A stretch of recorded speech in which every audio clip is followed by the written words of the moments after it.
Bienvenue sur la Tribune des Pirates. Nous rencontrons aujourd'hui Dominique Vidal, journaliste et historien. Bonjour Dominique Vidal. Bonjour. Alors vous êtes journaliste, essayiste et spécialiste du Proche-Orient. Que pensez-vous des propos d'Emmanuel Macron qui a récemment déclaré « L'antisionisme est la forme réinventée de l'antisémitisme ». C'est une phrase d'abord très malheureuse parce qu'elle vient à l'issue d'un très beau discours qui réaffirmait le crime commis par l'État français en organisant, et non pas en aidant les Allemands, mais en organisant lui-même la rafle du Veldiv, la rafle de ces 13 000 juifs, dont 4 000 enfants, qui ont été ensuite déportés vers les camps d'extermination. Et c'était un beau discours, un discours intéressant. Et puis, comme un cheveu sur la soupe, vient cette phrase à la fin, qui est une phrase absolument inacceptable, intellectuellement et politiquement. C'est-à-dire, c'est une erreur historique et c'est une faute politique. Et c'est sur ce plan que je me suis permis de critiquer le nouveau président de la République. Est-ce que vous pouvez développer Alors, une erreur historique, d'abord parce que, il faut le dire quand même clairement, on compare des choses qui ne sont pas comparables. L'antisémitisme, c'est une forme particulière de racisme qui vise les juifs. Et donc, c'est un délit, comme toutes les formes de racisme. L'antisionisme, c'est l'opposition à un mouvement politique. Donc, c'est évidemment pas un délit, c'est même légitime. Imaginez que les communistes interdisent qu'on critique le communisme, ou que les gaullistes interdisent qu'on critique le gaullisme. C'est exactement la même chose. Les sionistes n'ont pas à interdire qu'on critique leur idéologie, qui est celle du sionisme. Donc, si vous voulez, quand on regarde à travers l'histoire, et je regrette que le président de la République, qui par ailleurs est très cultivé, ait manqué visiblement de connaissances, on s'aperçoit que jusqu'à la Seconde Guerre mondiale, la grande majorité des Juifs dans le monde sont hostiles à l'idée d'aller s'installer en Palestine pour y créer un État juif. Ils sont communistes, ils sont bundistes, c'est une forme de sociodémocrate juif, ils sont orthodoxes, religieux, et ils sont hostiles. Avec la Seconde Guerre mondiale et le génocide des Juifs, il y a évidemment un mouvement qui se crée, qui donne une légitimité politique et diplomatique au sionisme. Et par conséquent, on a, je vous passe les détails de l'histoire, un État juif qui se construit sur la Palestine qui disparaît, et ses habitants sont expulsés, et qui réussit en 70 ans à décupler sa population.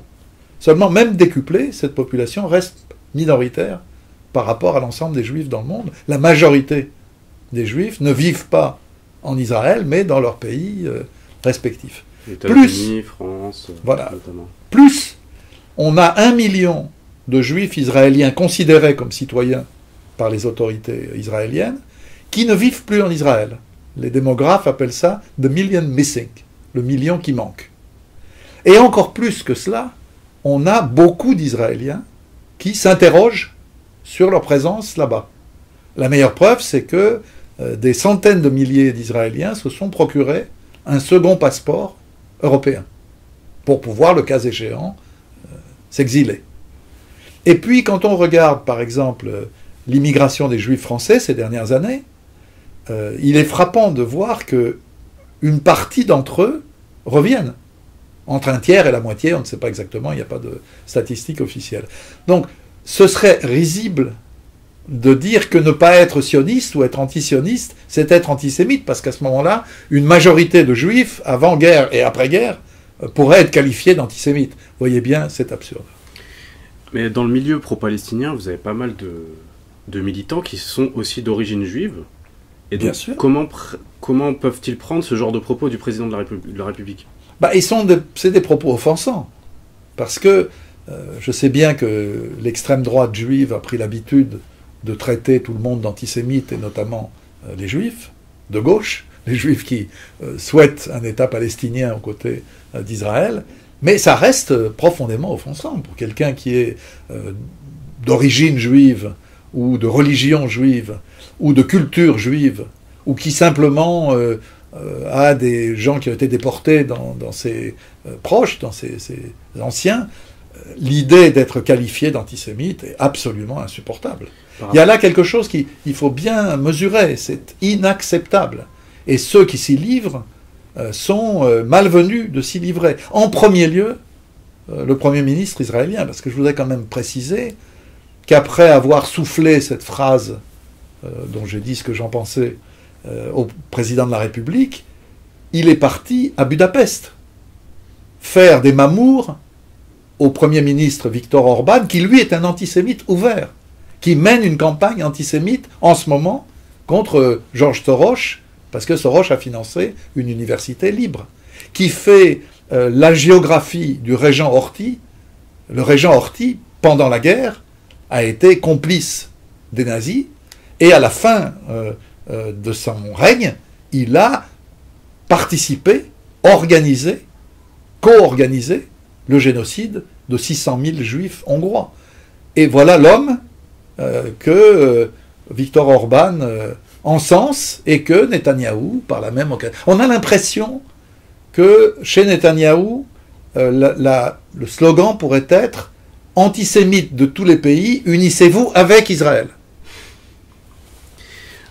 Pour revenir sur un point d'actualité, en ce moment, donc à Jérusalem, il y a des conflits entre donc, les Palestiniens sur place et l'autorité israélienne. Que pensez-vous de cette situation et quelle est la stratégie d'Israël pour s'accaparer le mont du Temple?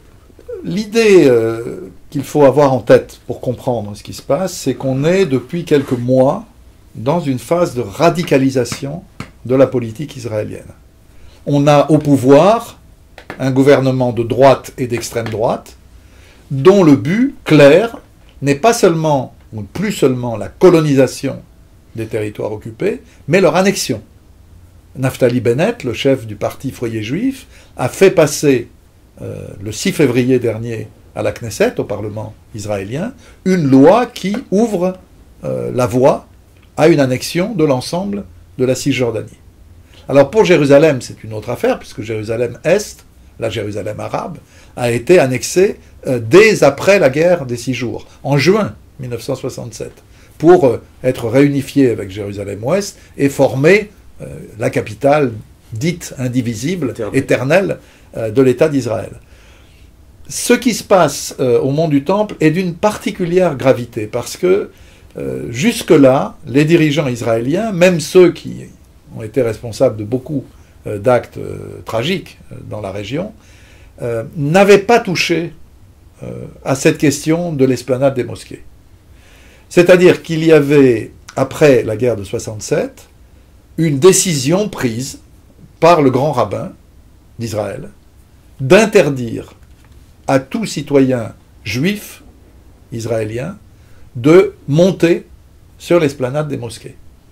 Non pas par respect pour les lieux saints de l'islam, mais parce que sous les lieux saints de l'islam est censé se trouver le reste du premier temple juif, et que donc marcher sur l'esplanade des mosquées, ce serait fouler aux pieds le premier temple. Donc il y avait une espèce de statu quo qui s'était créé, avec la possibilité pour les juifs, évidemment, de venir au mur des lamentations, ou dit des lamentations, et puis pour les musulmans d'aller prier sur l'esplanade, à la mosquée Al-Aqsa, de pouvoir visiter le dôme du rocher, d'où Mahomet est parti pour le ciel.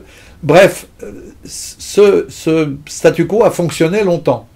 Aujourd'hui, on est dans une volonté claire de le remettre en cause, avec des visites de plus en plus massives de juifs, notamment de colons juifs, avec la présence de l'armée israélienne, et avec de plus en plus fortement l'exigence qui monte de l'extrême droite israélienne qu'on détruise les lieux saints de l'islam pour reconstruire le temple juif de Jérusalem.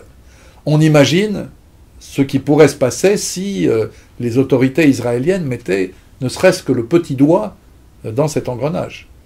Ce serait une explosion qui irait bien au-delà de la Palestine et qui pourrait entraîner largement dans le monde arabe et dans le monde musulman, une révolte très forte. Donc il y a là quelque chose de très dangereux, et je dois dire qu'on a vu ces derniers jours combien les provocations israéliennes pouvaient avoir de répercussions dramatiques. J'observe d'ailleurs, j'attends de voir si les paroles seront suivies d'actes, que même le président Mahmoud Abbas a annoncé hier qu'il entendait rompre les relations avec les autorités israéliennes, ce qui veut dire aussi rompre la coopération dite sécuritaire entre Israël et l'autorité palestinienne, c'est-à-dire la protection relative, mais la protection d'Israël et des Israéliens contre d'éventuels attentats kamikazes massifs. Pour finir cet entretien, que pensez-vous sur une note d'humour, que pensez-vous des propos d'Emmanuel Macron adressés à Netanyahou en l'appelant « cher Bibi » ? D'abord, j'aurais bien aimé savoir si Bibi avait dit « cher Manu ». Non, je dis ça parce qu'on ne se rend pas compte du caractère un peu obscène de cette manière de se comporter. Macron a fait un cadeau, à mon avis empoisonné, mais un cadeau aux Israéliens au moment même où ils sont isolés sur la scène internationale. Aujourd'hui, l'État de Palestine est reconnu à l'ONU, est reconnu à la Cour pénale internationale. On a un soutien très large à la cause palestinienne, et les Israéliens se sentent de plus en plus en difficulté, isolés, remis en cause. Ils voient en particulier monter le mouvement boycott des investissements en sanctions à l'échelle internationale.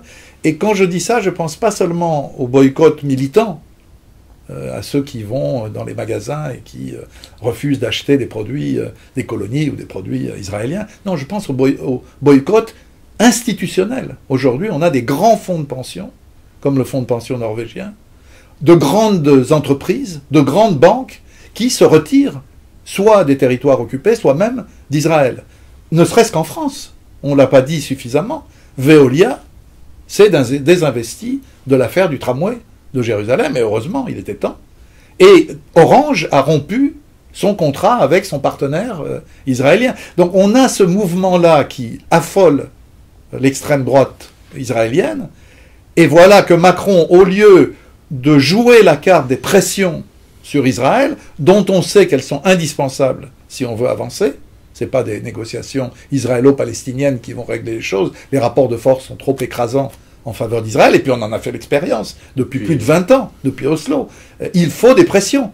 Et au moment où il faut des pressions, où Macron dit qu'il veut 2 États, arrêter la colonisation, Jérusalem capitale des 2 États, il offre à Netanyahou une petite phrase qui a l'air de rien comme ça, mais qui permet de tenter de faire taire, de museler les voix critiques, aussi bien en Israël qu'à l'étranger. C'est-à-dire que si on va au bout de la logique, le fait de critiquer la politique israélienne, de dénoncer les violations du droit international, des droits humains par Israël, ce serait devenir antisémite. Eh bien non, c'est pas acceptable, et c'est très regrettable que sur le plan international, le président de la République, le nouveau président, se soit fourvoyé à ce point. Il doit être très mal conseillé. Moi, je pense qu'il donne des gages aux Israéliens pour pouvoir, entre guillemets, derrière, dénoncer, entre guillemets, la colonisation.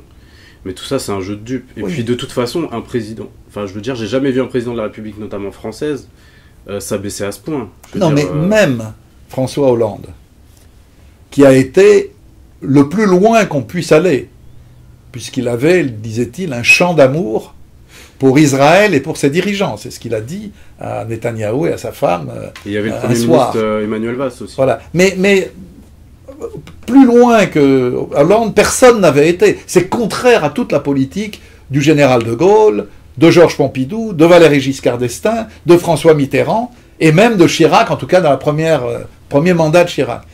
Mais ce Hollande-là, avec son chant d'amour, il avait accepté la proposition de Laurent Fabius de faire une conférence internationale pour aller encadrer Israéliens et Palestiniens et faire pression sur Israël pour que les choses avancent. Et voilà que Emmanuel Macron revient en arrière. Il n'y a pas question chez Macron de conférence internationale. Il n'y a pas question d'accompagnement international. Le mot Conseil de sécurité n'est pas prononcé. Or, le Conseil de sécurité, le 23 décembre dernier, a condamné pour la première fois depuis très longtemps la colonisation avec l'abstention américaine qui a permis que le vote soit positif. Donc on est dans une espèce de contre-courant chez Macron par rapport à tous les efforts, même ceux de Hollande. On a l'impression qu'il veut se faire une place sur le plan international. Il accueille Trump, il accueille Poutine, il accueille Netanyahou. On voit qu'en fait, il y a une forme d'ego là-dedans. En fait. Il ne défend pas véritablement les positions françaises légitimes. Moi, je ne veux pas avoir un jugement global sur la politique extérieure d'Emmanuel Macron parce que c'est trop tôt. On est dans les premiers mois de sa présidence. Sur cette question-là, en tout cas, il s'est fourvoyé. Qu'il accueille Trump, qu'il lui serre la main une fois, deux fois, qu'il accueille Poutine, qu'il l'engueule sur la question des médias russes et de leur propagande. Tout ça, j'ai bien entendu, j'ai bien suivi. J'ai pas de jugement pour l'instant, c'est trop tôt pour avoir un jugement. Mais sur cette petite phrase, elle est catastrophique. Elle est indicatrice d'une absence de vision de ce que on peut faire pour en finir avec ce conflit. Parce que ce qu'il faut dire, et si on conclut, on peut conclure là-dessus, ce qu'il faut dire, c'est que c'est pas seulement l'avenir des Israéliens et des Palestiniens. C'est l'avenir de tout le Proche-Orient. Parce que ce conflit-là, c'est comme un cancer qui répand ses métastases depuis des dizaines d'années. Et d'une certaine manière, ce qui se passe en Syrie, ce qui se passe en Irak, ce qui se passe au Yémen, tout ça a à voir avec la spirale de conflits qui s'est engagée à partir de 1948 et de l'expulsion des Palestiniens de leur pays. Donc on a là quelque chose qui n'est pas un conflit comme un autre, c'est un conflit central pour l'avenir du Proche et du Moyen-Orient.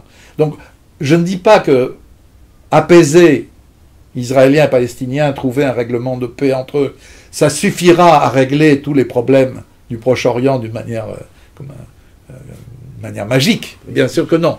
Ça n'est jamais comme ça. Mais c'est la condition sine qua non. Il n'y aura pas de paix au Proche et au Moyen-Orient durable si le conflit israélo-palestinien n'est pas apaisé, c'est-à-dire s'il n'y a pas un État palestinien aux côtés de l'État d'Israël. Ou un seul État. Pourquoi pas? Moi, je n'ai pas de... C'est pas à moi de dire à Paris, ni à nous en général d'ailleurs, de dire à Paris quelle doit être la solution du conflit. Mais si c'est un État, il faut que ce soit un État démocratique. C'est-à-dire où les Palestiniens aient les mêmes droits que les Juifs. Auquel cas, ça ne sera plus un État juif. Il faut bien le mesurer. Donc là, c'est pas moi qui serais antisioniste, c'est les dirigeants israéliens qui voudraient aller vers la solution à un État. Parce qu'à terme, forcément, ou bien on fait un État d'apartheid. Oui. C'est-à-dire qu'une population, la population juive a tous les droits, et une population palestinienne n'en a pas. Donc ça, c'est inacceptable par la communauté internationale. Donc, que ce soit deux États ou que ce soit un État, en tout cas, il faut aller vers une solution de ce conflit-là si on veut que les autres conflits s'apaisent. Donc c'est très... Ça a même des applications en France. Bien sûr, évidemment, ça a des implications partout où il y a des juifs et des musulmans. Il ne faut pas s'étonner qu'en France ou qu'en Grande-Bretagne ou qu'ailleurs, on ait des répercussions de ce conflit. C'est pas, comme certains le disent, qu'on importe le conflit. C'est qu'il y a des communautés juives et musulmanes qui se sentent concernées tout à fait naturellement par ce conflit. Et donc, tant que les choses ne seront pas réglées là-bas, elles auront des conséquences ici. Et on sait jusqu'où peuvent aller les conséquences. Voilà, donc on va terminer sur cette note. Je vous remercie Dominique Vidal et puis à bientôt sur la Tribune des Pirates. Volontiers.